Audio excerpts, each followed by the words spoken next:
Segunda de Crônicas 9, verso 1.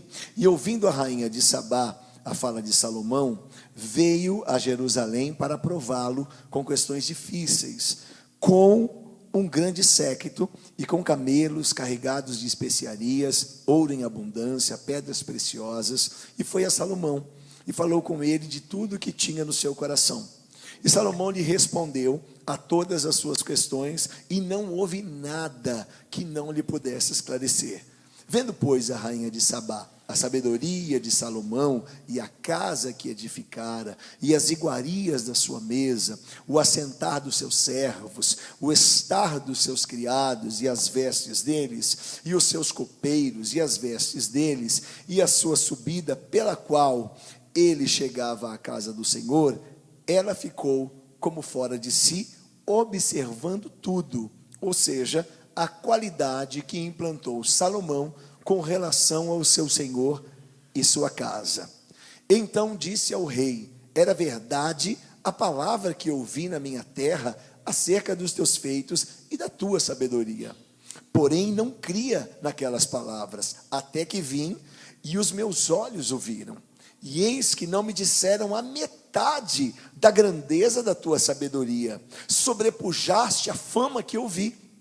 Bem-aventurados os teus homens, bem-aventurados esses teus servos, que estão sempre diante de ti e ouvem a tua sabedoria. Bendito seja o Senhor Deus, que se agradou de ti para te colocar no seu trono como rei para o Senhor teu Deus, porque o teu Deus ama a Israel para estabelecê-lo perpetuamente, por isso te constituiu rei sobre eles para fazeres juízos e justiça.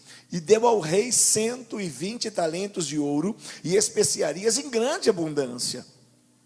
E 20 talentos de ouro e especiarias em grande abundância. E pedras preciosas, e nunca houve tais especiarias, quais a rainha de Sabá deu ao rei Salomão. E também os servos de Irão, os servos de Salomão, que de Ofir tinham trazido ouro, trouxeram madeira de argumins e pedras preciosas. E da madeira de argumins o rei fez balaústres para a casa do Senhor e para a casa do rei, como também harpas e saltérios para os cantores, quais nunca dantes se viram na terra de Judá. E o rei Salomão deu à rainha de Sabá tudo quanto ela desejou, e tudo quanto lhe pediu, mais do que ela mesma trouxera ao rei Salomão. E assim voltou e foi para a sua terra, ela e os seus servos. E o peso de ouro que vinha em um ano a Salomão era de 626 talentos de ouro. Afora o que os negociantes e mercadores traziam também, todos dos reis da Arábia, os governadores da terra, traziam a Salomão ouro e prata. E também fez o rei Salomão 200 escudos de ouro batido. Para cada escudo destinou 3 quilos e 600 gramas de ouro batido, como também 300 escudos pequenos de ouro batido. E para cada escudo destinou 1 quilo e 800 gramas de ouro. E Salomão os pôs na casa do bosque do Líbano. E fez mais o rei um grande trono de marfim e o revestiu de ouro puro. Vamos saltar para 2 de Crônicas 12 agora. Sucedeu que, havendo Roboão confirmado o reino e havendo-se fortalecido, deixou a lei do Senhor, com ele todo Israel.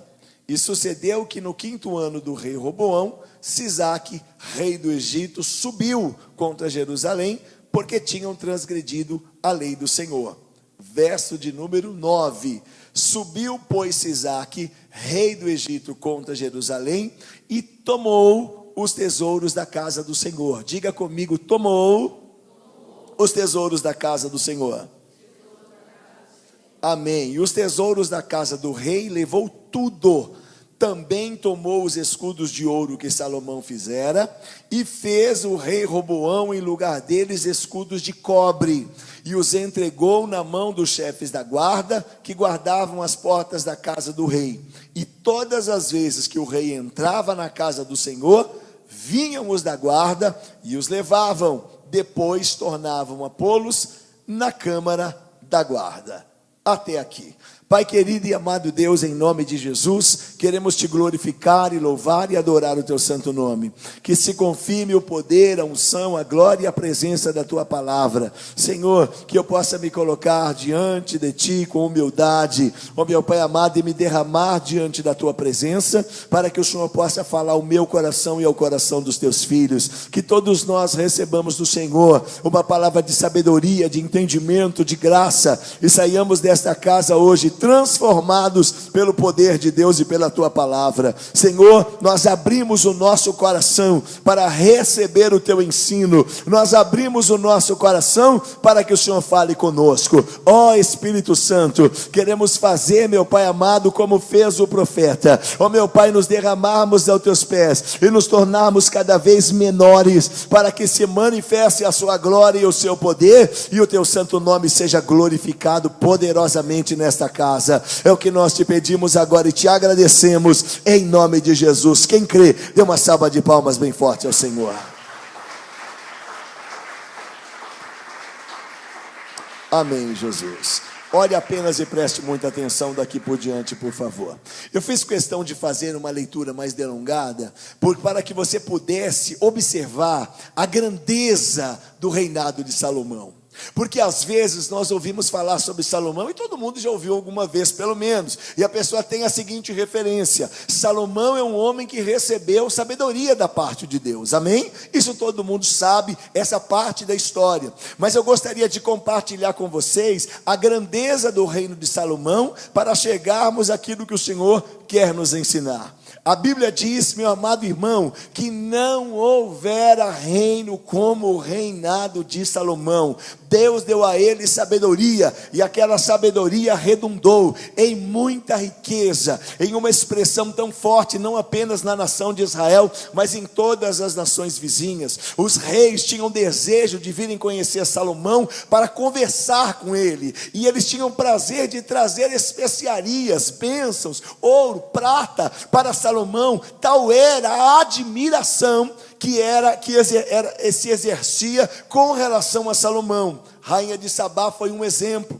A Bíblia nos conta, que é o que nós lemos, que ela trouxe ouro, prata, especiarias para ouvir Salomão, e ela chegou à seguinte conclusão: Salomão, o teu reino é tão organizado, é tão bonito ver o reino de Israel na sua mão, é tanta prosperidade, os teus servos, as pessoas que trabalham com você, a organização do teu reino é absolutamente admirável. Me falaram da grandeza do teu reino, mas é pequeno comparado com aquilo que eu estou vendo. Eu estou absolutamente admirada com aquilo que estou vendo. Salomão pega a rainha de Sabá, demonstra o reino, leva ela nos lugares, leva ela em todos os posicionamentos, leva na casa de adoração, leva em todos os lugares. E a Bíblia diz assim, que depois Salomão, ao final de tudo, chama a rainha de Sabá e disse: rainha, você me trouxe muitos presentes, você me trouxe muitas coisas, e eu te agradeço, mas eu agora quero que você escolha tudo aquilo que os teus olhos estão vendo aqui. Eu quero que você escolha para você levar para o teu reino. Você me trouxe presentes, mas eu é que quero te presentear. E a Bíblia diz que a rainha de Sabá pediu: olha, então eu gostar que você já resolveu me dizer que eu posso pedir, então eu quero isso, eu quero isso, eu quero isso, eu quero isso, eu quero isso. E Salomão disse: pode levar. E a Bíblia diz que maiores foram os presentes que Salomão deu à rainha de Sabá do que aquilo que a rainha de Sabá havia entregue para Salomão. Amém? A riqueza era tão grande que a Bíblia nos fala que Salomão tomou uma decisão importante.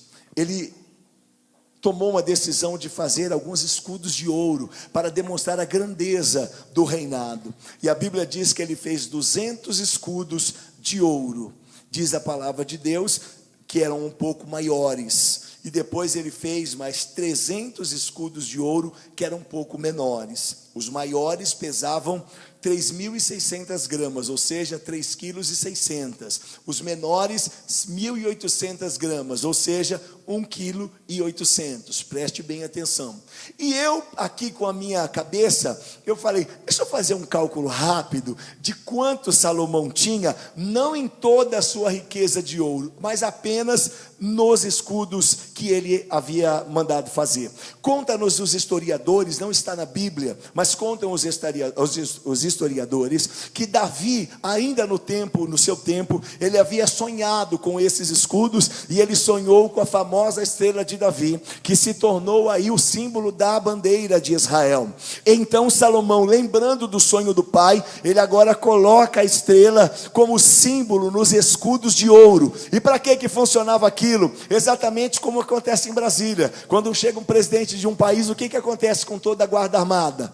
Se enfileiram toda a guarda do palácio e fazem sinal de continência à pessoa que chega, ao presidente daquele país que chega. Era a mesma coisa em Israel, só que como era feito? Quando chegava alguém importante, ou quando o rei ia até a casa do Senhor, se levantava os escudos e voltava-se para o céu, porque a luz do sol batia no escudo e batia nos olhos da pessoa, e era vista ali a grandeza, o poder e a glória que Deus havia derramado sobre o reinado de Salomão, e mais especificamente sobre Israel. Amém? Alguém aqui sabe quanto custa a grama do ouro? Alguém sabe? Então eu vou dizer para vocês quanto está hoje. Hoje a grama do ouro está R$ 143,50. Hoje. Então vamos fazer um cálculozinho rápido.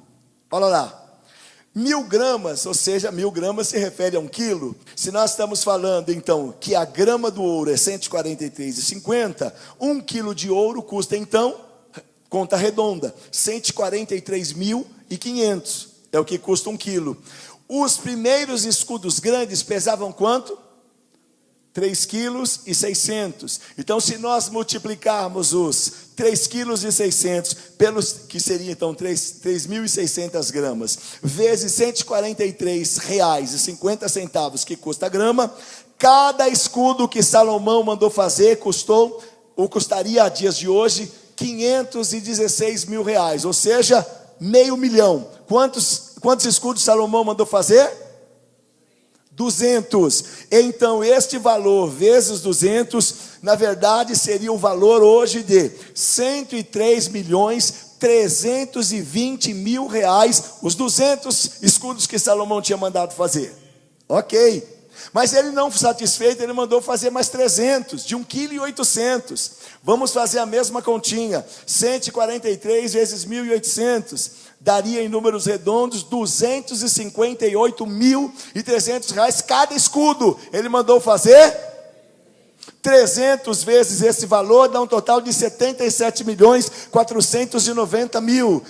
Então 77,5 milhões mais 103,5 milhões dá um total de 180.910.000 reais que Salomão tinha apenas nos escudos de ouro que ele mandou fazer.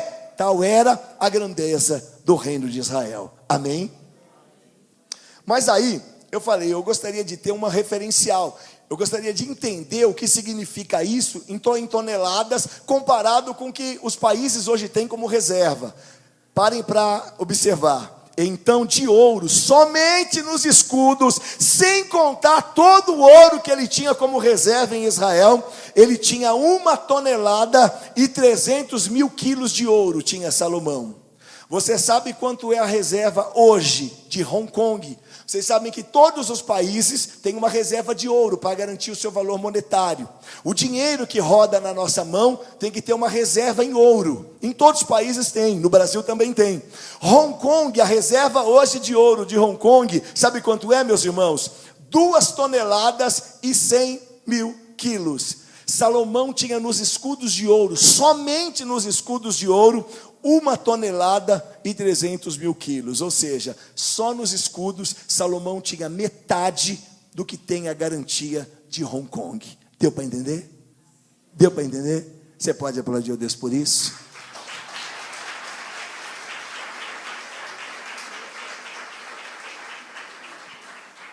Amém, explicado isso, vamos entender agora o contexto histórico do que nós estamos falando. Ora, Salomão tinha um reinado poderoso, irmãos, poderoso, muito poderoso, muito, mas muito mais do que você possa imaginar. Mas a Bíblia diz que Salomão, naturalmente, como toda pessoa, veio a falecer, e o seu filho, Roboão, agora toma conta do seu reinado, toma conta de Jerusalém. Era um momento conturbado, muito conturbado, dentro de Jerusalém e dentro ali da nação de Israel. Existia, na verdade, Jeroboão, que cuidava nessa época do reinado de Israel, chamado Reinado do Norte, preste muita atenção, e Roboão, filho de Salomão, que cuidava do reinado do sul, que era o mais próspero. E era o mais próspero também por quê? Porque as pessoas pagavam altos impostos para que Salomão pudesse viver toda aquela sua glória. E aí o que acontece? Na morte de Salomão, Roboão, as pessoas vieram até Roboão e diziam: Roboão, como é que vai ser daqui para frente? Nós vamos continuar pagando os impostos pesados que nós estamos pagando até agora, que pagamos ao teu pai Salomão? E aí Roboão vai pedir conselho aos mais velhos, vai pedir conselho aos homens, aos anciões, para que soubesse, ele pudesse buscar orientação do que fazer. Ora, os mais antigos disseram: Roboão, Salomão foi duro demais com o povo está sofrendo muito, então esse é o momento de você ganhar o povo para você. Esse é o momento de você trazer o povo para você. Então, qual o nosso conselho? Diminua os impostos, diminua o trabalho para o povo e diga: olha, o meu pai foi um homem de Deus, a coisa foi muito positiva, o reinado cresceu, mas nós estamos tão ricos, não há mais necessidade de tantos impostos e tantas lutas. Dá uma folga para o povo e o povo vai ser com você, e você vai unir os dois reinados, você vai unir o reino do norte com o reino do sul, e nós vamos ficar muito mais forte do que o que nós somos hoje. E aí Roboão também vai pedir conselho aos mais jovens. E aí ele pergunta para aqueles conselheiros, amigos pessoais: o que vocês acham que eu devo fazer? Eles disseram: Roboão, não seja bobo. O teu pai enriqueceu, teve um reino poderoso, e você deve ter um reino mais poderoso que o teu pai. Então você deve dizer assim para o povo: se o meu pai foi duro com vocês, se a mão dele foi pesada, o meu dedo mínimo vai ser muito mais pesado do que a mão do meu pai. E se vocês tomaram lombo nas costas de vocês na época do meu pai, agora vai ser muito mais duro para vocês. E aí Roboão, de vez de ter ouvido as pessoas com mais experiência, as pessoas que tinham mais tarimba, as pessoas que tinham mais conhecimento até da história, ele foi ouvir os jovens e foi exatamente o que ele fez. E aí, meu irmão, ele desgraçou o reino dele. A Bíblia diz, em Jó 12:12, o seguinte: a sabedoria se acha entre os idosos, e a vida longa traz entendimento. Repita comigo: a sabedoria se acha entre os idosos, a vida longa traz sabedoria. Meu irmão, você tem pai, você tem mãe, você tem uma pessoa mais idosa para você se aconselhar? É o que a Bíblia diz: se aconselhe, porque essa pessoa já viveu muita coisa, já viveu muitas lutas, já viveu muitos problemas, e ela vai saber aconselhar você. Você é jovem, não despreza aquilo que o teu pai e a tua mãe diz, não despreza aquilo que a pessoa de mais idade te diz, porque a pessoa de mais idade tem mais sabedoria que você, e vai saber te orientar para que você possa viver bem e viver a bênção do Senhor. Quem acredita nisso, diga amém, Jesus. Glória a Deus. Só que aí, na medida que Roboão tomou essa atitude, aí se o reino já estava dividido, meu irmão, aí o negócio ficou feio. E a Bíblia diz que o Roboão agora junta 180 mil, e ele resolveu invadir o reino do norte, e à força reunir todo o povo de Israel. Mas a Bíblia diz que se levanta o profeta Semaías e diz para Roboão: não faça isso. Não entre invadir para abrigar povo contra o mesmo povo. E aí ele ouve, mas em compensação diz a Bíblia que ele colocou fora do reinado todos os sacerdotes que eram de Deus. E ele começou a pegar todo aquele ouro de Salomão e fazer bezerros de ouro para adorar. E começou a desobedecer a lei de Deus. Diga comigo: desobediência trará algum resultado. Diga para o meu lado: não é bom. Diga: não é bom. Desobediência, meu irmão, não é bom. Sabe por quê? Porque a Bíblia diz assim. A Bíblia diz que a partir de então, por liberalidade de Deus, se levanta o rei do Egito, chamado Sisaque, e ele toma a decisão de invadir Jerusalém. E tudo isso por causa do pecado de Roboão. E a Bíblia diz que agora Sisaque reúne um exército imenso, poderoso, inumerável, diz a palavra de Deus, para invadir a Jerusalém. E nessa hora, o profeta Semaías fala com o rei Roboão e diz: olha, o teu reino vai cair. O teu reino vai cair por causa da tua desobediência. E a Bíblia diz que nesse momento Roboão se arrepende, junto com os homens que tinham dado aquele mau conselho. Porque quem dá um mau conselho, depois não quer assumir a bronca do mau conselho. Mas aí se uniram, começaram a orar, se arrependeram, dobraram seus joelhos ao chão, clamaram a Deus, buscaram ao Senhor de todo o coração, se humilharam. E Deus ouviu. E diz a palavra de Deus que por causa da humilhação deles, Deus disse: Sisaque vai invadir Jerusalém, não vai ter jeito, vai invadir, mas eu não vou deixar que ele coloque todo o povo como escravo, porque vocês se humilharam, mas eu vou permitir que essa situação aconteça com o meu povo, para que eles saibam que a obediência é melhor do que o sacrifício, para que o meu povo saiba que é importante obedecer-me e não sacrificar. Então eu vou permitir que tudo seja roubado, mas o povo vai permanecer. A Bíblia diz que Sisaque então, segundo o texto que nós já havíamos lido, entra em Jerusalém. E o que representava o reinado de Salomão? O que mais representava dentro do reinado dele? Os escudos de ouro. A primeira coisa quando Sisaque invadiu Jerusalém e aprisionou Roboão foi: cadê os escudos?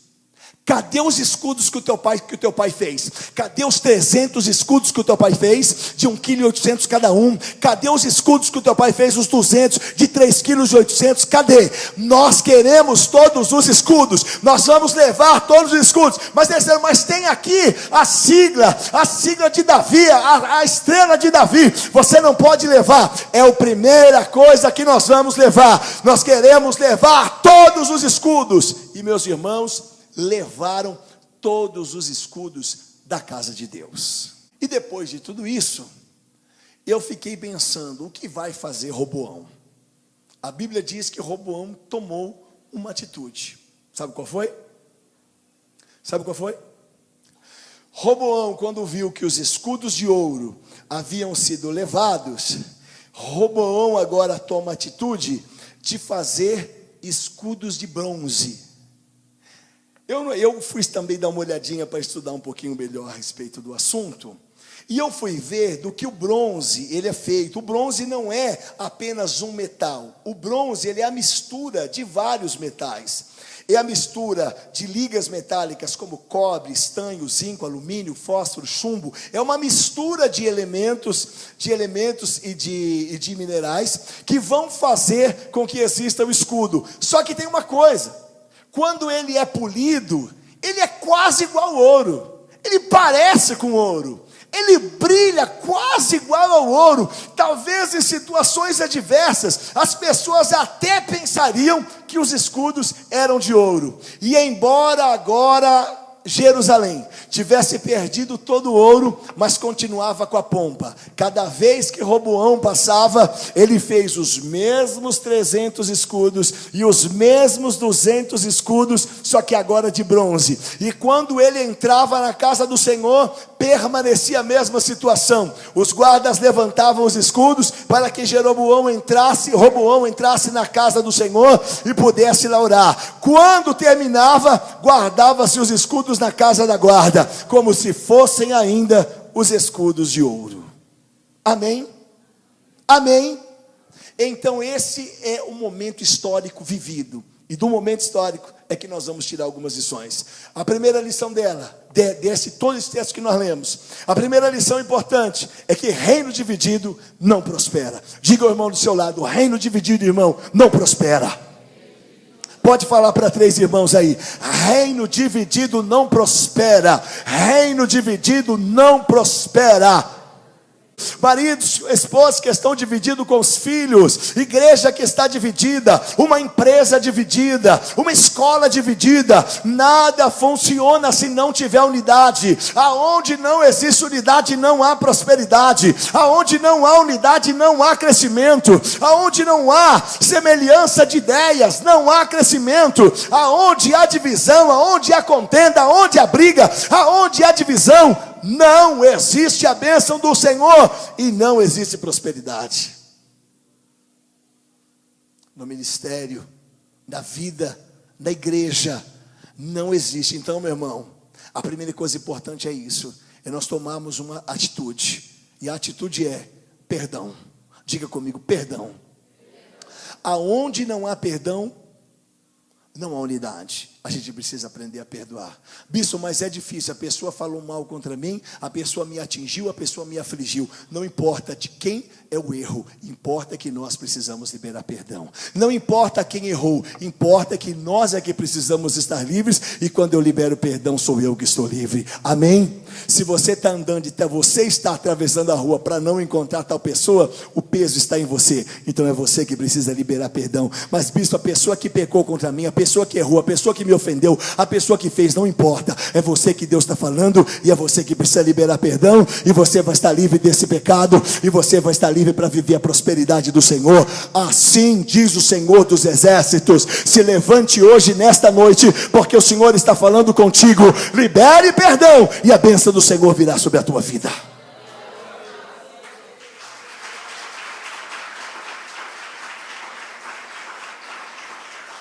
Segunda coisa importante, os escudos de ouro tinham uma simbologia importante, que é da autoestima.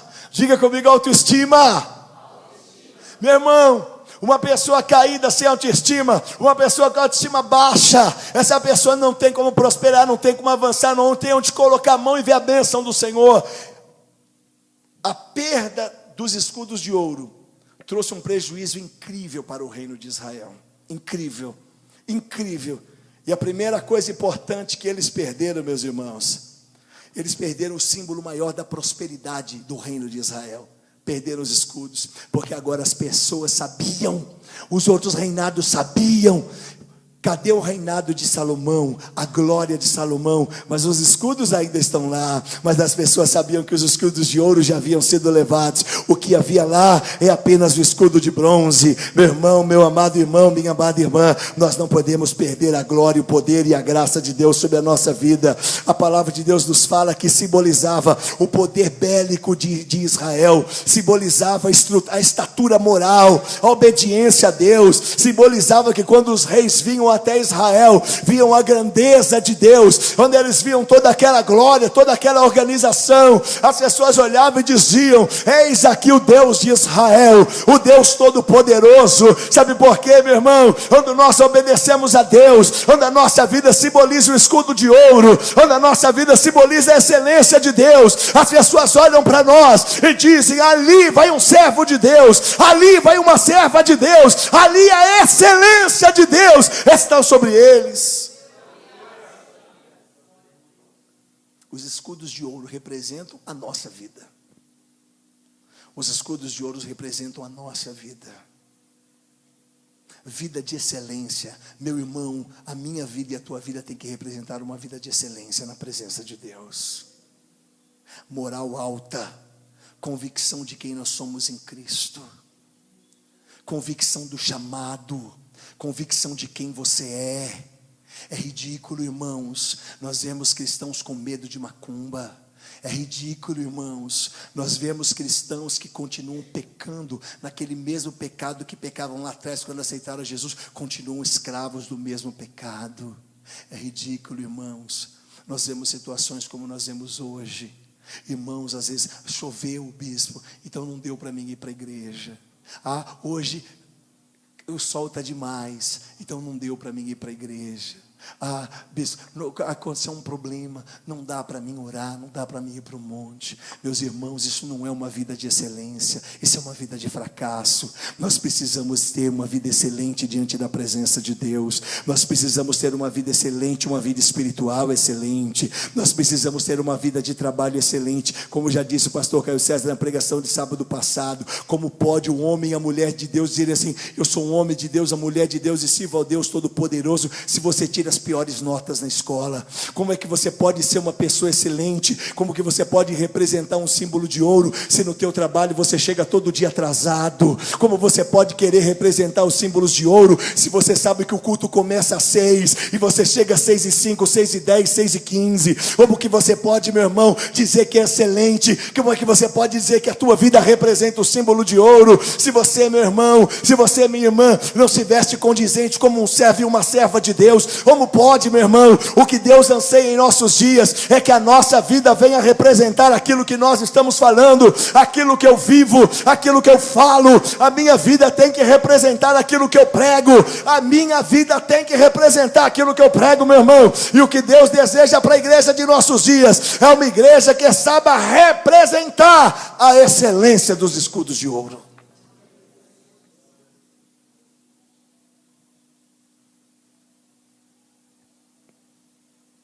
Andarmos de cabeça erguida, altaneiros.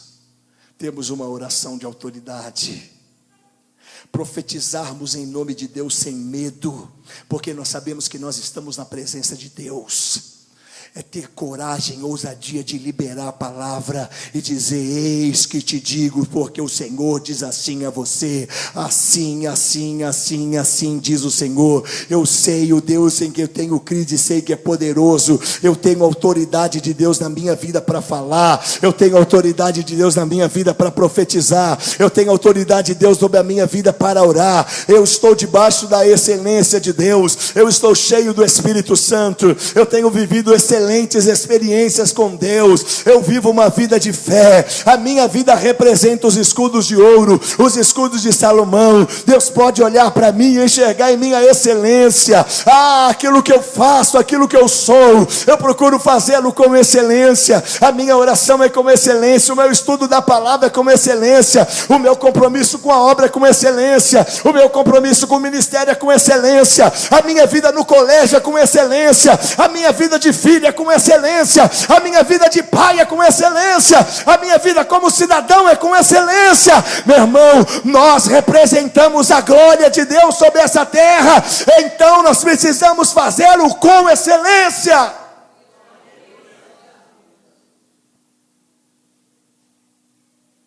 Os escudos de bronze também representam a nossa vida.